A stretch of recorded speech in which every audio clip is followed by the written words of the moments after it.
ہمارے ذہنوں میں جو معیارات بیٹھے ہوئے ہیں وہ کیا ہے؟ کامیابی پیسے سے ہے، کامیابی جائیداد سے ہے، کامیابی کاروبار سے ہے، کامیابی شہرت سے ہے، کامیابی اقتدار سے ہے. یہ معیارات ہیں. جو جتنا دولت مند اتنا کامیاب، جو جتنا مشہور اتنا کامیاب، جو جتنا پاپولر اتنا کامیاب، جو حکومت پر پہنچ گیا کامیاب، جس نے بڑا کاروبار جما لیا کامیاب، جس نے بہت جائیداد بنا لی کامیاب. یہی ہے اصل میں ساری بس کی گانٹھ. جو تصور کامیابی کا ہوگا اسی کے مطابق آپ کی بھاگ دوڑ ہوگی، اسی کے لیے جد و جہد ہوگی، اسی کے لیے توانائیاں صرف ہوں گی، اسی کے لیے دن رات کی مشقت ہوگی. یہ ہے اصل شے جس کی یہاں نفی ہو رہی ہے. کامیابی دولت سے نہیں، کامیابی شہرت سے نہیں، کامیابی اقتدار اور طاقت اور حکومت سے نہیں، بلکہ کامیابی ہے ایمان سے، عمل صالح سے، تواصی بالحق سے، تواصی بالصبر سے. آپ غور کیجئے اس نقطہ نظر کا، اس ایٹیچیوڈ کا، یہ جو مینٹل ایٹیچیوڈ ہے اس کا بدل جانا ہی انسانی شخصیت کے اندر انقلاب برپا کرے گا. اب آپ کا نتیجہ کیا نکلا؟ اگر تو دولت سے کامیابی ہوتی تو قارون بہت کامیاب تھا، اگر حکومت سے کامیابی ہوتی تو فرعون اور نمرود بہت کامیاب تھے. کامیابی ان سے نہیں ہے.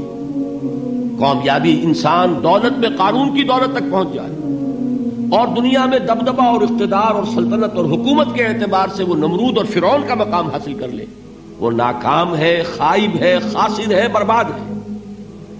اور ابو ذر غفاری کامیاب ہے، چاہے ان کے پاس کچھ نہیں تھا، جھونپڑی تک نہیں تھی، کوئی گھر نہیں تھا. حضور نے فرمایا ہے اللہ کے کچھ بندے ایسے ہوتے ہیں جو کسی محفل میں جانا چاہیں تو انہیں اجازت نہ ملے، جو کہیں اگر رشتہ کرنا چاہے کوئی ان سے رشتہ کرنے کو تیار نہ ہو، کہیں کوئی سفارش کرنا چاہے تو ان کی کوئی بات ہی نہ سنے. لیکن اللہ کے ہاں ان کا وہ مقام ہے کہ اگر بھولے سے بھی کسی بات پر قسم کھا بیٹھتے ہیں تو اللہ ان کے قسم کی لاج رکھتا ہے. یہ ہے فرق. یہ جان لیجیے اچھی طرح. اس بات کا مان لینا آسان، اس پر سبحان اللہ کہنا آسان، لیکن اس کے مطابق آپ کے اپنے ذہن کا بدل جانا بہت مشکل. اس لیے کہ ہم متاثر ہوتے ہیں اپنے ماحول سے. وہ بڑا محل ہے، دیکھ کر ایک دفعہ جھجری آتی ہے، وہ بڑی سی 20 فٹ لمبی کار سناٹے کے ساتھ آپ کے پاس سے گزر گئی. ایک دفعہ اعصاب کے اندر ارتعاش ہوتا ہے، محسوس ہوتا ہے بڑے یہ نصیبے والے لوگ ہیں، بڑے خوش نصیب، بڑے کامیاب. حالانکہ کچھ معلوم نہیں کہ یہی سب سے بڑی بد نصیبی ہو سکتا ہے کہ یہی سب سے بڑی ناکامی ہو. اگر ذہنوں میں یہ بات بیٹھ جائے کامیابی کس شے سے. یہی وجہ دیکھیے قرآن مجید میں بارہا آپ دیکھیں اولئک ھم المفلحون، یہ ہے لوگ کامیاب ہونے والے. آج یہ آپ نے نماز میں وہ آیات سنی، یا ایھا الذین آمنوا ارکعوا واسجدوا واعبدوا ربکم وافعلوا الخیر لعلکم تفلحون. اے ایمان والو، رکوع کرو، سجدہ کرو، اپنے رب کی پرستش اور بندگی کرو اور اچھے کام کرو تاکہ تم کامیاب ہو جاؤ. تو کامیابی کن چیزوں سے ہے؟ یہ ہے سب سے بڑا سبق. یہ ہمارے دل میں اگر بات بیٹھ جائے، ٹھک جائے، تو زندگی بدل جائے گی. صبح و شام بدل جائیں گے، نقشے بدل جائیں گے، بھاگ دوڑ کا رنگ بدل جائے گا، ویلیو سٹرکچر بدل جائے گا.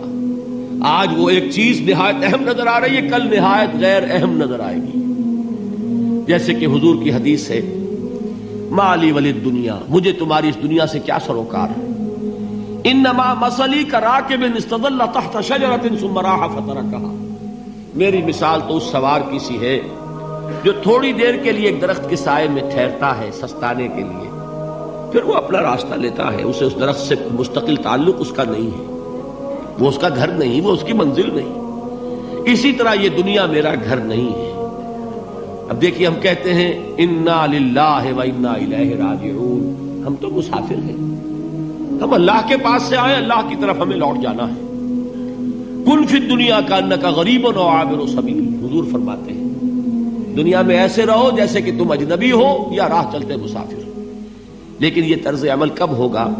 جبکہ یہ آیت ہمارے ذہنوں کے اندر بیٹھ گئی ہو، والعصر ان الانسان لفی خسر الا الذین آمنوا وعملوا الصالحات وتواصوا بالحق وتواصوا بالصبر۔ یہ ہے اصل بات جو میں نے عرض کیا تھا کہ میں بتاؤں گا صحابہ کیوں ایک دوسرے کو یاد دلاتے تھے۔ اس لیے کہ دیکھیے جیسے برف باری اگر ہو رہی ہو، آپ باہر نکلیں گے تو برف آپ کے کپڑوں پر جم جاتی ہے نا، تو آپ جھٹکتے ہیں کپڑوں کو تاکہ برف ہٹ جائے۔ ہمارے ایمان پر اس دنیا میں رہتے ہوئے جب ہم متاثر ہوتے ہیں ماحول سے تو گردہ آ جاتا ہے، برف پڑ جاتی ہے، اس کو جھٹکتے رہنے کی ضرورت ہے۔ اور وہ جھٹکنے کی بہترین اور مؤثر ترین شکل یہی ہے کہ یاد رکھو کامیابی ان چیزوں سے نہیں ہے۔ چمک دمک جو ہے دنیا کی، یہ ساری چمک دمک جو تمہیں رجھا رہی ہے، جو تمہیں اپنے اندر گم کیے ہوئے، یہ لفظ گم پر اقبال کا وہ شعر یاد آ گیا کہ کافر کی یہ پہچان کے آفاق میں گم ہے، اور مومن کی یہ پہچان کہ گم اس میں ہے آفاق۔ تم گم نہ ہو کر رہ جاؤ، اس میں مبہوت نہ ہو کر رہ جاؤ، مرعوب نہ ہو کر رہ جاؤ، دنیا ہی کی محبت تمہارے اوپر ڈیرے نہ ڈال دے، تمہارے دلوں کے اوپر مسلط نہ ہو جائے۔ لہذا تازہ کرتے رہا کرو، والعصر ان الانسان لفی خسر الا الذین آمنوا وعملوا الصالحات وتواصوا بالحق وتواصوا بالصبر۔ پھر یاد کر لو، پھر تازہ کر لو اپنے اس یقین کو کہ کامیابی دولت سے نہیں، کامیابی ثروت سے نہیں، کامیابی اقتدار سے نہیں، کامیابی شہرت سے نہیں، کامیابی جائیداد سے نہیں، کامیابی ہے ایمان سے، کامیابی ہے عمل صالح سے، کامیابی ہے تواصی بالحق سے، کامیابی ہے تواصی بالصبر سے۔ یہ چار چیزیں ہیں کہ جو کامیابی